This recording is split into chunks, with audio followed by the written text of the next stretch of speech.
মালয়েশিয়ার আজকের নিউজ। মালয়েশিয়ায় জনশক্তি রপ্তানি 12,000 কোটি টাকা হাতিয়ে নীল সিন্ডিকেট। বিস্তারিত জানতে ভিডিওটির শেষ পর্যন্ত দেখুন। কর্মী ভিসায় মালয়েশিয়ায় যেতে একজন ব্যক্তির সর্বোচ্চ খরচ 7,8,990 টাকা। 2022 সালে এক অফিস আদেশে এই খরচ নির্ধারণ করেছিল প্রবাসী কল্যাণ ও বৈদেশিক কর্মসংস্থান মন্ত্রণালয়। কিন্তু মন্ত্রণালয়ের এই আদেশ মানছে না রিক্রুটিং এজেন্সিগুলো। দেশটিতে গমনেচ্ছুক একজন কর্মীর কাছ থেকে 3 থেকে 4 লাখ টাকা বেশি আদায় করছে তারা।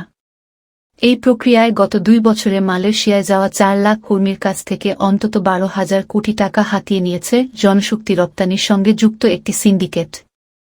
এ নিয়ে একের পর এক অভিযোগ জমা পড়েছে দুর্নীতি দমন কমিশনে দুদক। এরই মধ্যে অভিযোগ অনুসন্ধানে নেমেছে দুদক। বাংলাদেশের সঙ্গে মালয়েশিয়া সরকারের চুক্তির আওতায় 2016 সাল পর্যন্ত 10টি নির্ধারিত রিক্রুটিং এজেন্সি কর্মী পাঠাত। পরবর্তী সময়ে 2021 সালে নতুন একটি সমঝোতা স্মারকে স্বাক্ষর করে দুই দেশ।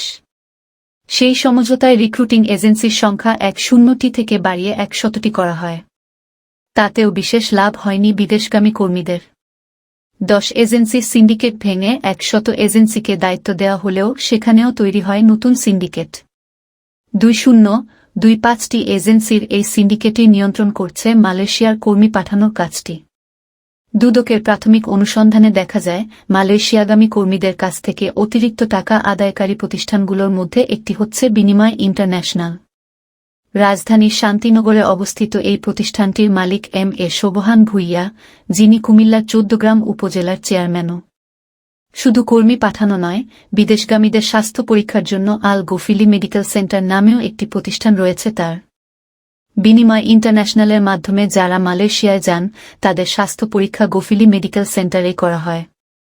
নিয়ম অনুযায়ী বিদেশগামী কর্মীর স্বাস্থ্য পরীক্ষা 7,000 টাকায় করার কথা থাকলেও বিনিময় ইন্টারন্যাশনালের মেডিকেল সেন্টারটি 1-2,000 টাকা পর্যন্ত আদায় করে বলে দুদকের অনুসন্ধানে উঠে এসেছে। প্রতিদিন গড়ে 250 থেকে 300 ব্যক্তি এই মেডিকেল সেন্টারে স্বাস্থ্য পরীক্ষা করান।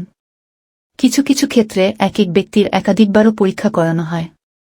বিনিময় ইন্টারন্যাশনালের অনিয়ম খুঁজতে গিয়ে মালয়েশিয়ায় শ্রমিক রপ্তানিকারক এজেন্সি সিন্ডিকেটের মূল নিয়ন্ত্রণকারী প্রতিষ্ঠানের তথ্য উদ্ঘাটন করেছে দুদক। মূলত পুরো শ্রমবাজারের সিন্ডিকেটকে নিয়ন্ত্রণ করে ক্যাথারসিস ইন্টারন্যাশনাল নামের একটি এজেন্সি। এই রিক্রুটিং এজেন্সির মালিক রুহুল আমিন স্বপন। বিনিময়ের মতো ক্যাথারসিসও নিজস্ব মেডিকেল সেন্টার দিয়ে বিদেশগামীদের স্বাস্থ্য পরীক্ষার কাজ করছে, যেটির নাম মিম মেডিকেল সেন্টার। বিদেশগামী কর্মীদের কাছ থেকে অতিরিক্ত অর্থ আদায়ের অভিযোগ নিয়ে ক্যাথারসিস ইন্টারন্যাশনালের মালিক রুহুল আমিন স্বপনের সঙ্গে কথা বলতে তার ফোনে কল করলে রিসিভ করেন মো. সালাউদ্দিন নামের এক ব্যক্তি। নিজেকে সহকারী ব্যবস্থাপক পরিচয় দেয়া মো. সালাউদ্দিন বলেন, স্যার দেশের বাইরে আছেন। দুদকের অনুসন্ধানের ব্যাপারে আমি কিছুই জানি না। অন্যদিকে বিনিময় ইন্টারন্যাশনালের কর্ণধার এম.এ. শোভহান ভূঁইয়া বলেন, এ ধরনের অভিযোগের কোনো ভিত্তি নেই। আমার কাছে সব মানি রিসিট আছে। কর্মীদের কাছ থেকে অতিরিক্ত টাকা নেওয়া হয়নি। আর মেডিকেল ফি টাকাও সরকার নির্ধারিত 7,000-এর অতিরিক্ত নেওয়ার সুযোগ নেই। একাধিকবার টেস্ট করার অভিযোগও মিথ্যা। রিক্রুটিং এজেন্সিগুলো সরকার নির্ধারিত ফি নিচ্ছে বলে দাবি করলেও তাদের এই দাবি ডাহা মিথ্যা বলে জানিয়েছেন কর্মী ভিসায় মালয়েশিয়ায় অবস্থান করা প্রবাসীদের স্বজনেরা। দেশটিতে কর্মী ভিসা নিয়ে গেছেন এমন একজন হলেন মো. হেলাল।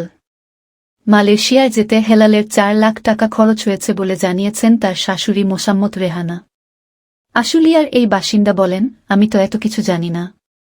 জামাই প্রথমে 3.5 লাখ টাকা দিয়েছে। পরে বলছে 4 লাখ টাকা না দিলে পাসপোর্ট দিবে না। আমি গরিব মানুষ, মানুষের বাড়ি বাড়ি কাজ করি। অগত্যা জমি বন্ধক রেখে আরও 5,000 টাকা জামাইকে তুলে দিই। রিক্রুটিং এজেন্সিগুলোর বিরুদ্ধে একই অভিযোগ করেছেন কুমিল্লার দুলাল হোসেন, ময়মনসিংহের আবু জাফর মো. মানিকসহ বেশ কয়েকজন প্রবাসীর স্বজন। তারা প্রত্যেকেই বিভিন্ন রিক্রুটিং এজেন্সির মাধ্যমে মালয়েশিয়ায় গিয়েছেন। এতে তাদের একজনের 4 লাখ টাকা পর্যন্ত খরচ হয়েছে। কর্মী হিসেবে মালয়েশিয়ায় যাওয়ার জন্য ঢাকায় বিনিময় ইন্টারন্যাশনাল সহ অন্তত 20টি রিক্রুটিং এজেন্সিতে ঘুরেছেন জয়পুরহাটের জিয়াউল হাসান জিয়া। তিনি জানান, কোনো এজেন্সি 4 লাখ, আবার কোনো এজেন্সি 6 লাখ টাকাও চেয়েছে তার কাছে। জিয়া বলেন, ঢাকায় আল বুখারি নামের একটি প্রতিষ্ঠানে যাই। কিন্তু নির্ধারিত টাকায় না নিয়ে আমাকে 4 লাখ দিতে বলা হয়েছে।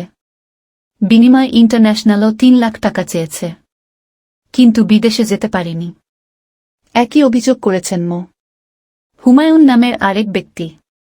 তিনিও বিভিন্ন রিক্রুটিং এজেন্সির অতিরিক্ত অর্থ আদায় দেখে মালয়েশিয়ায় যেতে পারেননি।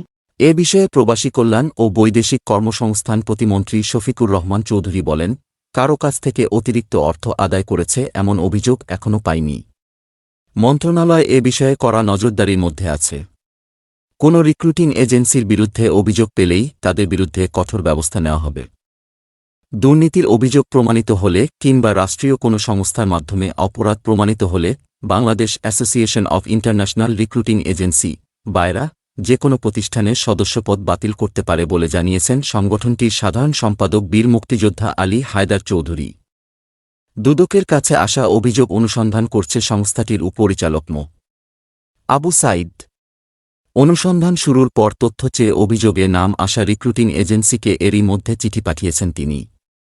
তবে এ ব্যাপারে কোনো মন্তব্য করতে রাজি হননি দুদকের এই অনুসন্ধানকারী কর্মকর্তা। দুদকের সচিব মো. মাহবুব হোসেন বলেন, অনুসন্ধান শুরু হলেই তো কিছু বলা যায় না। অনুসন্ধানকারী কর্মকর্তা দুদক আইন অনুসরণে অনুসন্ধান করবেন।